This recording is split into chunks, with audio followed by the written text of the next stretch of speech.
আজ 26শে জানুয়ারি 2024 সাধারণ সময়কাল।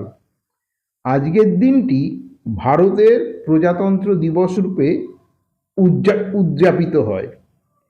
এই প্রজাতন্ত্র দিবসের যে তাৎপর্য তা নিয়েই আজকের কথা। 1950 সালে আজকের দিনটিতে ভারতের জনসাধারণের হাতে সংবিধান তুলে দেওয়া হয়। সংবিধান সাধারণ নাগরিকদের হাতে তুলে দেওয়ার অর্থ তারাই সেই দিন থেকে সেই দেশের ভাগ্য বিধাতা।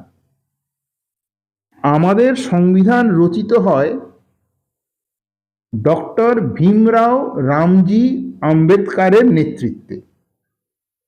সংবিধানে গণতন্ত্রকে এতটাই সুদৃঢ়ভাবে প্রথিত করা হয়েছে যে আজ ৭৪ বছর পরেও তা অটুট।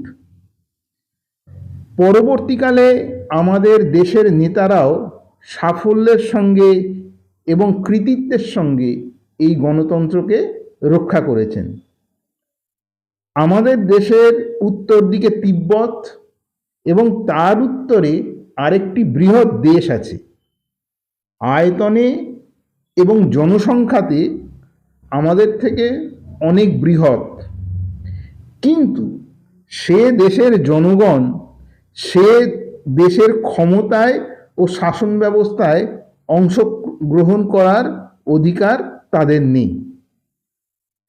তা মুষ্টিমেয় লোক দ্বারা কুক্ষিগত।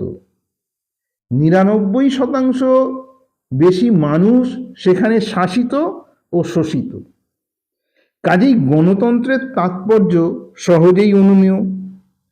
এই গণতন্ত্র রক্ষা করাই আমাদের কাছে চ্যালেঞ্জ। আমরা সবাই সচেষ্ট হয়ে সজাগ থেকে এই গণতন্ত্রকে যেন রক্ষা করতে পারি। জয় হিন্দ, বন্দে মাতরম।